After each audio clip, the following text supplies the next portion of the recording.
Cümleten selamun aleyküm hanımlar. Diva Patik YouTube kanalıma hepiniz hoş geldiniz. Bugün birlikte iki renkli, çok kolay, çok güzel bir 5 şiş patik yapacağız. Ben patiğimde kırmızı ve krem olmak üzere 2 tane normal patiklik ip kullandım. Şişlerim 3 numara. Modelimiz de şöyle. Çok hoş bir model oldu hanımlar. Çeyiz içinde oldukça uygun bir model. Patiğimizin kenarları, tabanımız, topuğumuz. Bu patik benim elimin ölçülerine göre 37, 38, 39 numara ayaklar için uyumlu oldu.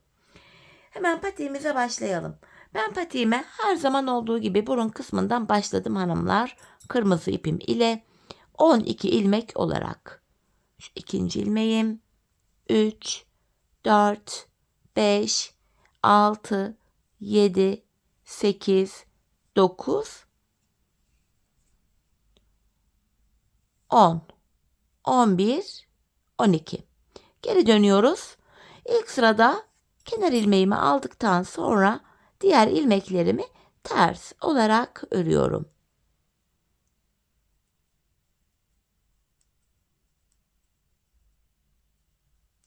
Sonuncuyu da ters ördüm. Tekrar geri dönüyorum. Şimdi tamamen düz örgü uygulaması yapacağız. 5 şişede geçeceğiz. Kenar ilmeğimi aldıktan sonra şu ikinci ilmeğim 3, 4, 5, 6. İlk 6 ilmeğimi ördüm. Kalan 6 ilmeğimi de diğer şişim ile öreceğim. Şimdi hiç geri dönmeden ilk başladığımız yerlerden 3. şişimize ilmekler çıkartacağız. İlk ilmeğimi hemen şuraya, ilmeğin iki kanadına birden girerek çıkarttım.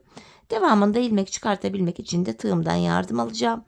Başlangıç yerlerine ilmeğin iki kanadına birden girerek ilmek çıkartıp şişimize takıyoruz. 4. ilmeğim 5 ve 6. Şimdi bir 6 ilmek daha çıkaracağım. Onu da 4. şişime takacağım. 1, 2, 3, 4,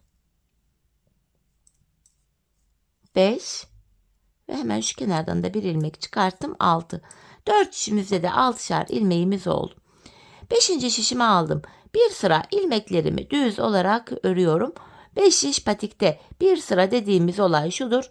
4 şişimizdeki ilmeklerimizi de örüp tamamlayınca bir sıra örmüş oluyoruz. 2. şişime geçtim. Buradaki 6 ilmeğimi de yine düz olarak örüyorum. Boşalan şişimiz ile sıradaki şişteki ilmekleri örüyoruz. 3. şişime geldim. Burada da ilmeklerimi örüyorum. 4. ve sonuncu şişime geldim. Burada da ilmeklerimin hepsini düz olarak örüyorum. Böylece bir sıra örmüş olduk hanımlar. Tekrar ilk şişime geldim. Artırma zamanı. Patik burnuna baktığımızda artırma işlemini şu sağ ve sol kenardan yapıyoruz. Orta kısımlardan artırma yapmıyoruz. İlk şişimdeyim. Kenarım hemen başta. İlk 2 ilmeğimi örüyorum. Ardından 2. ilmeğimin altındaki hemen şu ilmeğin kenarına girdim. Ve buradan aldığım ilmeğimi de düz örüyorum. Kalan 4 ilmeğim düz örülüyor. Böylece 1. şişimde 7 ilmeğim oldu. 2. şişime geldim. Kenar sol tarafa düşüyor. Son 2 ilmek kalana kadar örüyorum. Sondan 2. ilmeğin altındaki hemen şu ilmeğin kenarına girerek buradan aldığım ilmeğimi de düz ördüm. Kalan 2 ilmeğimi de örüyorum. Burada da 7 ilmeğim oldu. 3. şişimdeyim. Kenarımız başta. 2 ilmek örüyorum. 2. ilmeğimin altındaki şu ilmeğin kenarına girdim ve buradan aldığımı da ördüm. Kalan 4 ilmeğim düz örülüyor. İlk 3 şişimde 7'şer ilmeğim oldu. 4. şişimdeyim. Kenar solda. Son 2 ilmek kalana kadar örüyorum. Sondan 2. ilmeğimin altındaki şu ilmeğin kenarına girerek bunu da düz ördüm. Kalan 2 ilmeğimi de örüyorum. 4 şişimizde de 7'şer ilmeğimiz oldu. Yani bir sıra artırma yaptık. Şimdi bir sıra ilmeklerimizi artırma yapmadan öreceğiz. 5 şiş patik burnunda bir sıra artırma yaparken bir diğer sırada artırma yapmıyoruz. Sebebi şu. Her sıra artırma yaparsak şayet patik burnu bir anda açılma yapar ve hoş bir görüntü olmaz. İkinci şişimdeki ilmeklerimi de ördüm. 3 ve 4. şişimdeki ilmeklerimi de öreceğim. Bu düz ilmekleri örerken sizlere artırma işlemini kısaca tekrar etmek istiyorum. Artırma işlemini 1. ve 3. şişimizde ilk 2 ilmeği ördükten sonra yapıyoruz. 2. ve 4. şişimizde de son 2 ilmek kalana kadar örüp öyle artırıyoruz. Evet, 4. şişimi de ördüm. Bir sıra düz ördük. Şimdi tekrar ilk şişimdeyim. Artırma zamanı. Hemen kenarımız başta. İlk 2 ilmeğimi örüyorum. İkinci ilmeğimin altındaki hemen şu ilmeğin kenarına girerek bunu düz ördüm. Kalan 5 ilmeğimi de örüyorum. Birinci şişimde böylece 8 ilmeğim oldu. İkinci şişime geldim. Kenar burada sol tarafa düşüyor hanımlar. Şuraya. Son 2 ilmek kalana kadar örüyorum. Sondan ikinci ilmeğimin altındaki şu ilmeğin kenarına girdim ve buradan aldığım ilmeğimi de düz ördüm. Kalan 2 ilmeğimi de örüyorum. Burada da 8 ilmek oldu. Üçüncü şişimdeyim. Kenarımız başta hemen. 2 ilmek ördüm. İkinci ilmeğimin altındaki şu ilmeğin kenarına girerek bunu da düz örüyorum. Kalan ilmeklerimi de yine örmeye devam ediyorum. İlk 3 şişte 8 ilmek oldu. Dördüncü ve sonuncu şişimdeyim. Kenar sol tarafa düşüyor. Son 2 ilmek kalana kadar ördüm. Sondan ikinci ilmeğin altındaki şu ilmeğin kenarına girerek buradan aldığım ilmeğimi de düz örüyorum. Kalan 2 ilmek de düz örülüyor. Böylece 4 şişimizde de 8'er ilmeğimiz oldu. Şimdi bir sıra 4 şişteki 8 ilmeği düz öreceğiz. Sonraki sıra artıracağız. Sonraki düz öreceğiz, artıracağız. Patik burnu böyle tamamlanacak. Ben bu modelimde hanımlar her bir şişimde 14'er ilmeğim olana kadar artırmalarımı yaptım. Ardından modelime başladım. Model toplayan bir model değil, 14 ilmek yeterli olacaktır diye düşünüyorum. Şimdi hep birlikte artırmalarımızı yapalım gelelim, ardından buluşalım. Evet hanımlar, her bir şişimde 14'er ilmeğim olana kadar artırmalarımı yaptım geldim. Artırmalardan sonra bir sıra düz örmedim. Hemen modele başlıyoruz. Öncelikle patik burnundaki şu minik desenlerimizi kuracağız. İlk ilmeğimi kırmızı ile örüyorum. Şimdi kremimi ekleyeceğim. Bir ilmek de krem örüyorum. Hemen ipimin ucunu burada düğümleyeceğim. Patiğim sökülmesin diye. Bu sıramızda hanımlar bir kırmızı örmüştük, bir krem. Tekrardan bir ilmek kırmızı örüyorum. Şöyle ipin ucunda gizleyerek getireyim. Bir krem. Bir ilmek kırmızı örüyorum. Bir krem. Bir kırmızı, bir krem.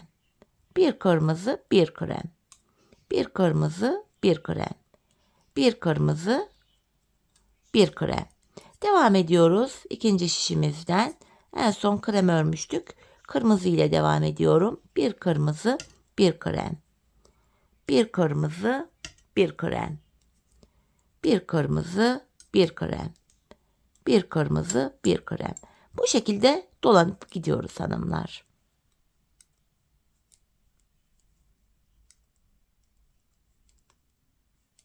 Üçüncü şişimden devam ediyorum. Yine bir kırmızı, bir krem, bir kırmızı, bir krem. İlmeklerimizi örüyoruz.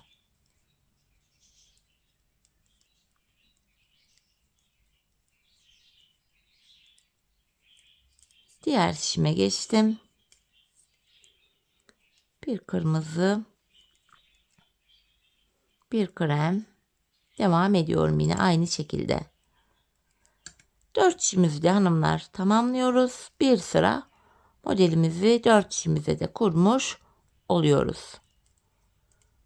Sonuncuyu da krem ile ördüm. Tekrar ilk şişimdeyim. Modelde ikinci sıramız, yapacağımız işlem şu. Kırmızı ilmeklerimi krem ipim ile öreceğim. Kremleri de kırmızı ile. Tekrar bir krem, bir kırmızı diye devam edip gideceğim. Bir kırmızı, bir krem. Bir kırmızı, bir krem. Bir kırmızı, bir krem. Bir kırmızı, bir krem. Bir kırmızı, ikinci şişimizde krem diye devam edecek. Diğer 3 şişimizi de örelim. Tekrar bu ilk şişte buluşalım. Evet, diğer 3 şişimi de ördüm geldim. Bu minik deseni tamamladık. Şimdi kırmızı ipimiz burada beklesin. Krem ipimiz ile ilmeklerin tamamını düz olarak örüyoruz.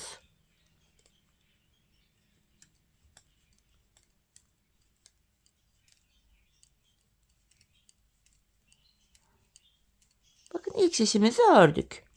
İkinci şişimize geçiyorum. Burada da yine ilmeklerimi krem ipim ile örmeye devam ediyorum. Kırmızı ipimizi tekrar desenlerimizi yaparken kullanacağız.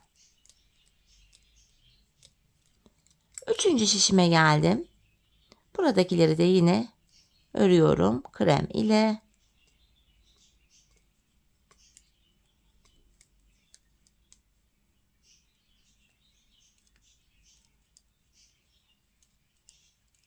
Dördüncü şişime geldim.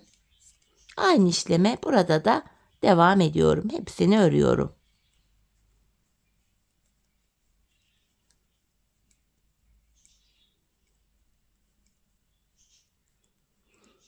Evet, gördüğünüz gibi hanımlar bir sıra ilmeklerimi krem ile ördüm. Bu şekilde buraya hanımlar bu bölüme 6 sıra örmemiz gerekiyor. Bakın ilk bir sıra ördüm, 4 şimdi de dolandım. Şimdi 5 kere daha şu 4 içindeki ilmeklerimi 5 sıra düz öreceğim. Yani bir kere dolandık, bir daha dolanacağız. 2 sıra olacak. Bir daha 4 dolanacağız. 3 sıra. Bu şekilde toplam 6 sıra örmemiz gerekiyor. İlk sırayı birlikte ördük. Şimdi ben burayı 5 kere daha dolanıp geliyorum. Evet hanımlar, 6 sıra ilmeklerimi ördüm, geldim. Şimdi ilk şişimdeyim, modele başlayacağız. Tek sırada kuruyoruz hanımlar bu desenimizi. Şimdi ilk ilmeğimi krem ipim ile düz örüyorum. Kırmızımı aldım. Yapacağımız işlem şu. Öndeki 3 ilmeğe model kuracağız. Bakın ortadaki 3 ilmek var.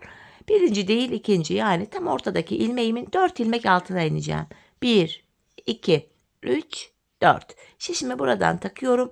Arkadan şöyle kırmızı ipim ile tam olarak şuradan şöyle bir ilmek çıkarıyorum. 1, 2, 3, dördüncü burasıydı. Şöyle. Evet, ilmeğimi çıkarttım. Şimdi burada hanımlar öndeki 3 ilmeğimi şöyle örmeden sağ şişime aldım. Kırmızı ilmeği bu 3 ilmeğin üstünden atlatıp arkada bırakıyorum. Şöyle. Ardından bu krem ilmeğin birini tekrar sol şişime aldım. Tam bu ortadaki ilmeğimin bu defa 2 ilmek altına ineceğim. Bakın şöyle 1, 2. Oradan tekrar kırmızı ipim ile şöyle bir ilmek çıkartıyorum. Bunu da hanımlar şöyle ortadaki ilmeğimin üstünden atlatıyorum şöyle. Bakın arkada bırakıyorum. Şöyle. Sonra ilmeklerin hepsini tekrar sol şişime alıp sırasıyla krem ipim ile örüyorum. Böylece ilk modeli tamamladık. Model aralarına hanımlar bir ilmek örüyoruz. Bakın bir ilmek ördüm.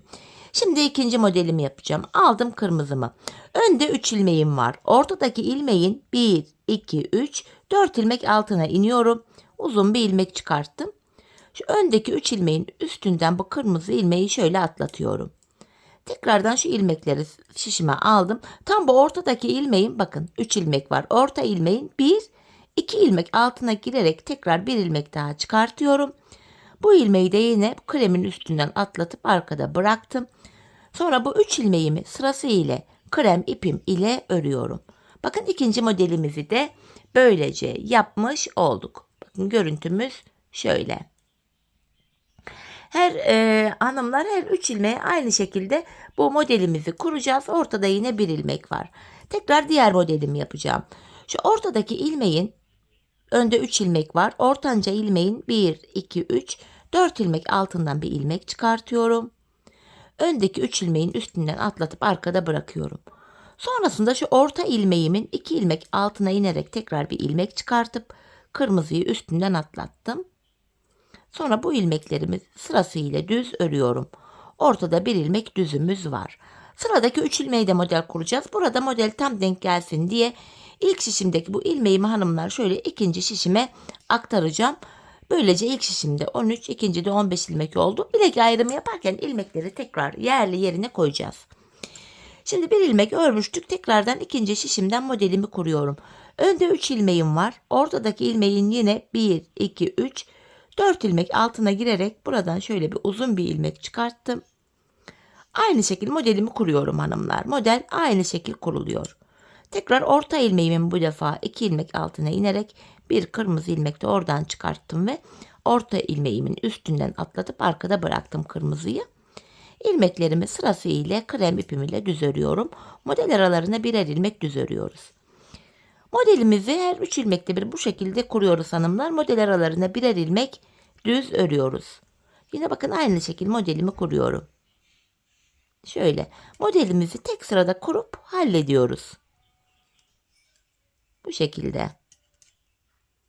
Sonra bu ilmeklerimizi sırasıyla krem ipimiz ile düz örüyoruz. Yine model arasında bir ilmeğim var, onu da ördüm. Tekrar öndeki 3 ilmek, ortanca ilmeğin 1, 2, 3, 4 ilmek altına girerek yine uzunca bir ilmek çıkarttım. 3 ilmeğin üstünden atlatıyorum. Tekrar orta ilmeğimin de üstünden yine atlattım. Buradan 2 ilmek alta girip çıkarttığım ilmeği. Sonra da bu ilmeklerimi sırasıyla düz örüyorum. Arada bir ilmek düz ördüm. Devam ediyoruz hanımlar. Aynı modeli tekrar kuracağız. Şuraya bakın, önde 3 ilmek var. Orta ilmeğimin 4 ilmek altından yine şöyle bir ilmek çıkartıyorum. Modelimi kuruyorum.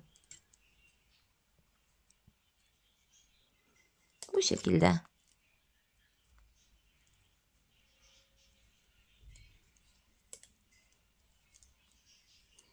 Evet. İkinci şişimize de modelimizi kurup tamamladık. Üçüncü şişten devam ediyorum. Yine arada bir ilmek düz ördükten sonra modelime devam ediyorum. Ortanca ilmeğimin 1, 2, 3, 4 ilmek altından şöyle yine uzunca bir ilmeğimi çıkartıyorum. Şöyle.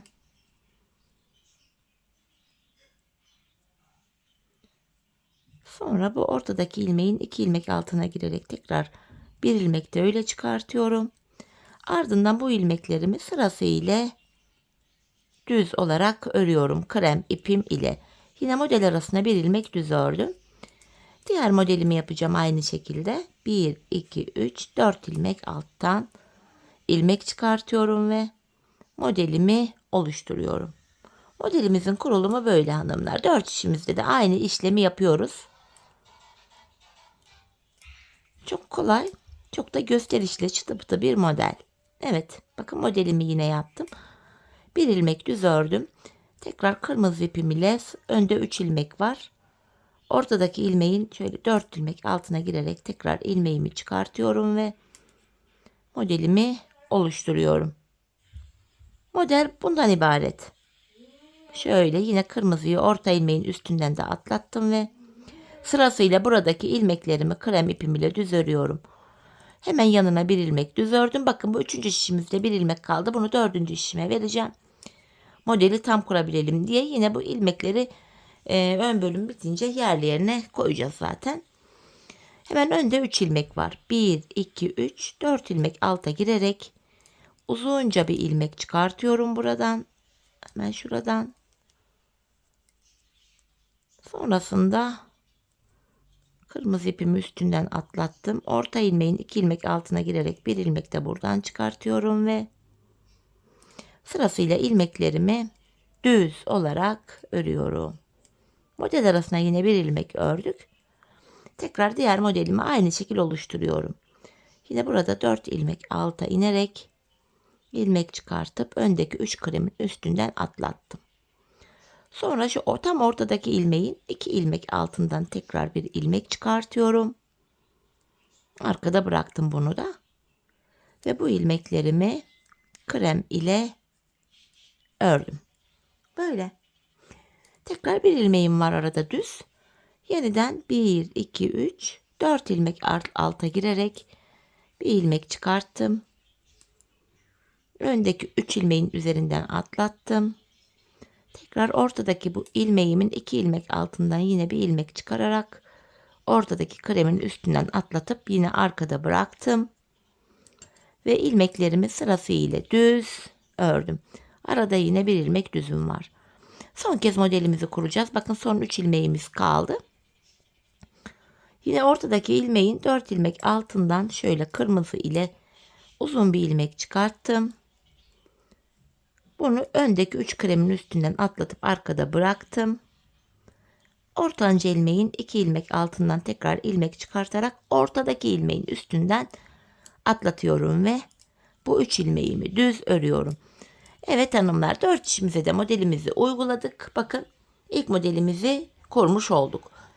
Şimdi Yapacağımız işlem şu. Tekrar kırmızı ipimiz burada bekleyecek. İlmeklerimizin tamamını yine krem ipimiz ile öreceğiz. Hepsini krem ile örüyoruz. Düz olarak.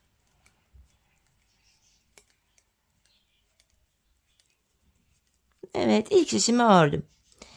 Şimdi ilk modele başlamadan önce 5 sıra krem ile 6 sıra krem ile düz örmüştük. Şimdi 5 sıra öreceğiz hanımlar.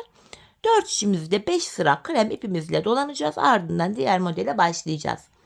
Bu şekilde 5 sıra düz olarak krem ipimizle örelim gelelim. Evet hanımlar, 5 sıra ilmeklerimi yine krem ipimle ördüm.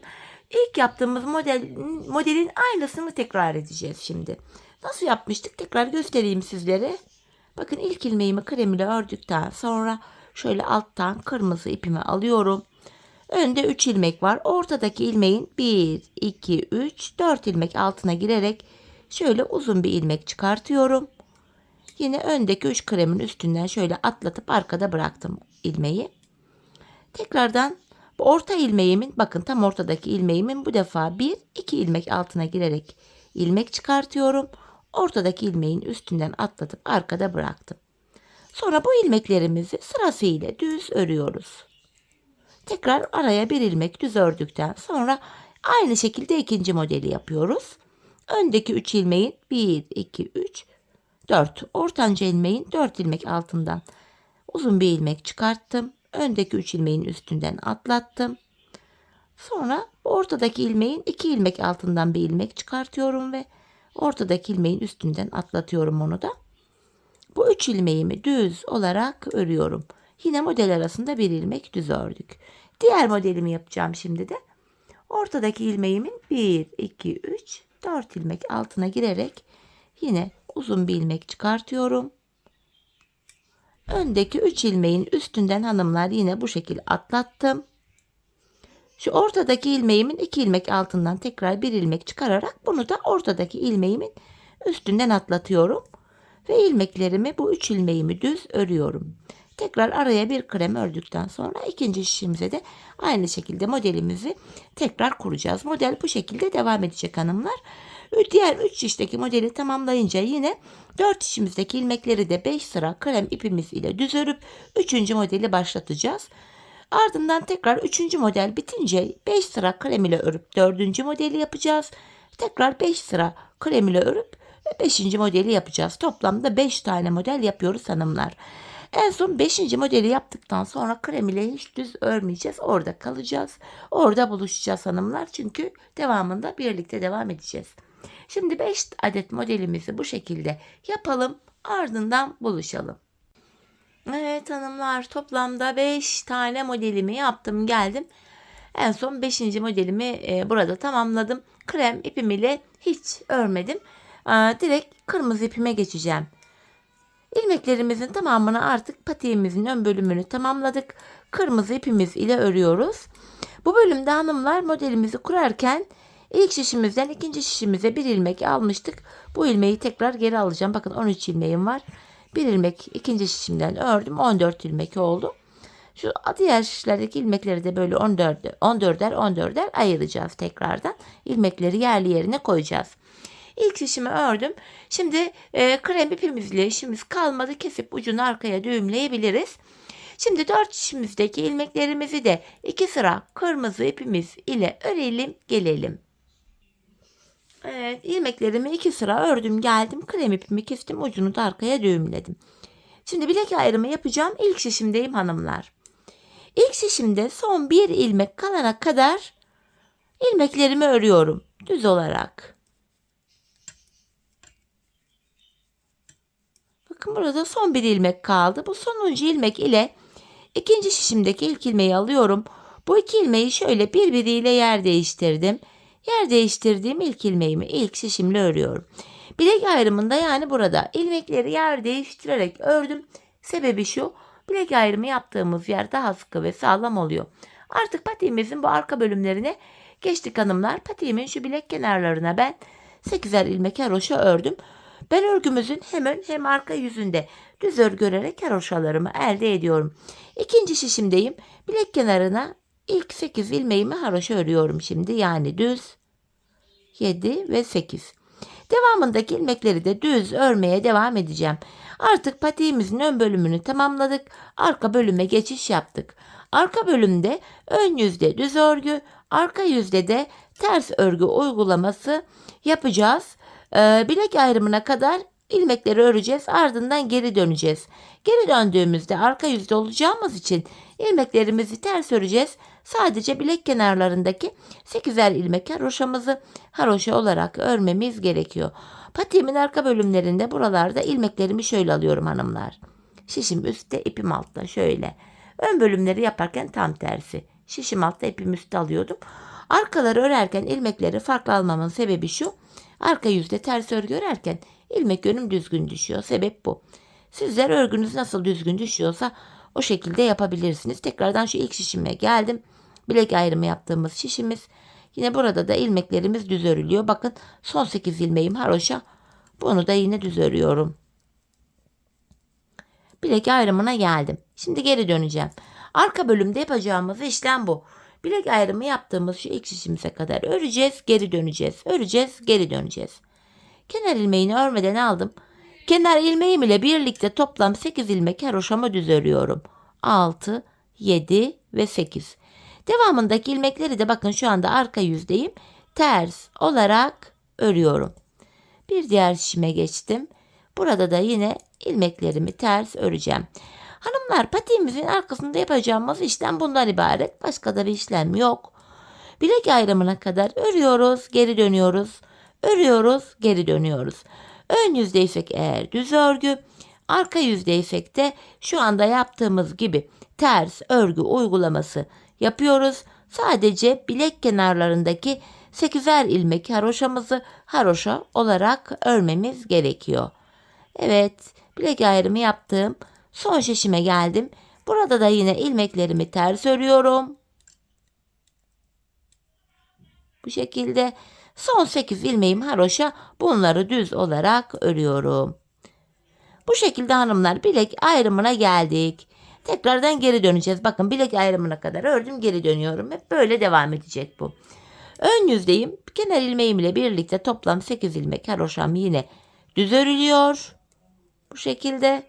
Ön yüzde olduğum için diğer ilmeklerimi de düz öreceğim. Diğer bilek ayrımına kadar öreceğiz. Yani şu ilk şişe kadar geleceğiz, geri döneceğiz. Öreceğiz, geri döneceğiz. Böyle devam edecek. Bakın şuralarda hanımlar, kenarlarımızda birer diş haroşamız oluştu bile. Hanımlar, ben bu patiğimin şu arka bölümüne toplamda 15 diş, yani 15 sıra haroşa ördüm. Bu benim ölçüme göre tam oldu.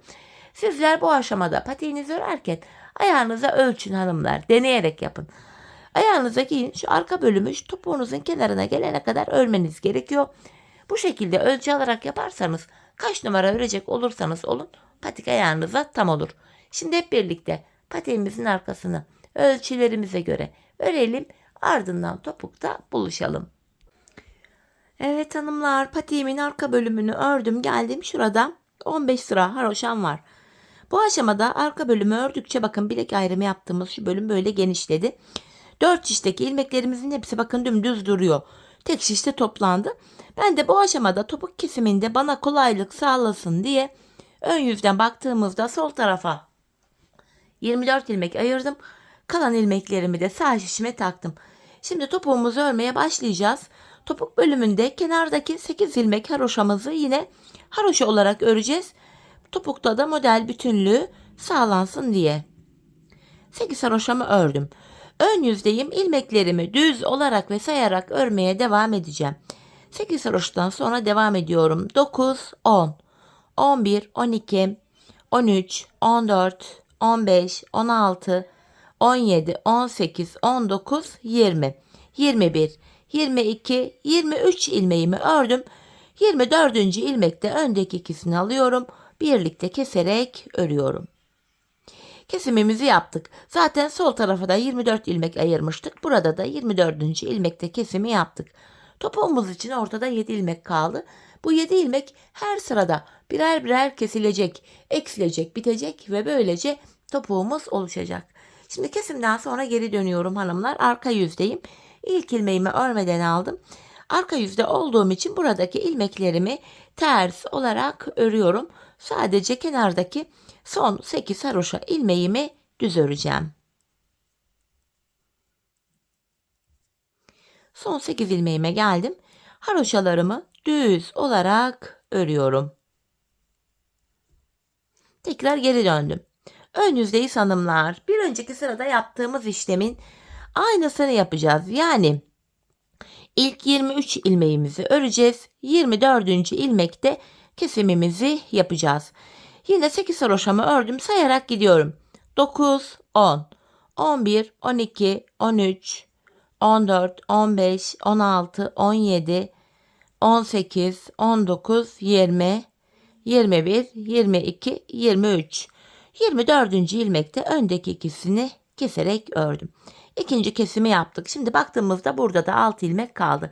Şimdi kesim yaptık. Geri döneceğiz. Arka yüzde ilmekleri öreceğiz. Ön yüzde tekrar 23 ilmeğimizi örüp 24. de kesimi yapacağız. Biz bu kesme işlemine şu aradaki 6 ilmek bitene kadar devam edeceğiz. Şimdi hep birlikte topuğumuzu örelim, ardından buluşalım. Evet hanımlar, topuğumuzu ördüm geldim. Aradaki ilmeklerim bitti. İlk başta sol tarafa 24 ilmek ayırmıştım. Kesimlerden sonra sağ şişimde de 24 ilmeğim kaldı. Şimdi patiğimin düz tarafı içeride, ters tarafı da dışarıda olacak şekilde ikiye katladım. Ben tığ ile kolay kesim yapabiliyorum. Tığımı aldım. İlk kesimim şöyle. Benden taraftaki şişten bir ilmek, ikinciden de bir ilmek alıyorum. İkisini bir topladım. Diğer kesimlerim de şöyle devam ediyor. Benden taraftaki şişten bir ilmek, ikinciden de bir ilmek aldım. İkinci ilmeği ilkinin içinden geçirip tığımdaki ilmekleri topluyorum. Benden taraftaki şişten bir ilmek, ikinciden de bir ilmek aldım. İkinci ilmeği ilkinin içinden geçirdim. Tığımdaki ilmekleri topluyorum. Karşılıklı olarak şişlerimizden birer tane ilmek alıyoruz ve ikinci şişten aldığımız ilmeği ilk şişten aldığımız ilmeğin içinden geçiriyoruz. Tığımızdaki ilmeklerimizi topluyoruz. Her iki patiğimizin topuğu da aynı yöne, aynı şekilde kesiliyor. Gizli kesim. Kalan ilmeklerimizi de keselim, gelelim. Evet hanımlar, ilmeklerimi kestim geldim. Son birer ilmeğim kaldı şişlerimde. Önce benden taraftaki, sonra da diğer şimdiki ilmeğimi tığıma alıyorum. 3 ilmeğin üçünü bir topladım. 2 de zincir çekip ipimi kesiyorum. Hemen ipimizin ucunu düğümleyeceğim. Şöyle zincir tekniğiyle düğümleyerek arkaya gizliyorum. Bu şekilde. Daha sağlam oluyor. Hem de ayağı giydikten sonra bu iplerin ucu dışarı çıkmaz. Bakın hanımlar, topuğumuz şöyle. Tek taraflı bir kesim. Ayağı giyince zaten şöyle açılıyor burası. İzi bile belli değil, gördüğünüz gibi. Patiğimiz bu kadardı. Kolay, güzel, şık, hoş bir model oldu. Hemen manken ayağıma da giydireyim. Birlikte modelimizin ayaktaki duruşuna da bakalım. Ben çok beğenerek, çok severek yaptım. Umarım sizler de benimle birlikte beğenerek, severek yaparsanız. Yapacak olanlara da şimdiden kolay gelsin diyorum. İşte hanımlar, patiğimizin ayaktaki duruşu da bu şekilde. Diğer tarafından göstereyim. Tabanımız, topuğumuz. Evet hanımlar, yine birlikte güzel bir modelin daha sonuna geldik. Umarım sizlere faydalı, hoş bir video olmuştur. Yeni modellerde, yeni videolarda buluşmak dileğiyle. Şimdilik hoşça kalın, sağlıcakla kalın.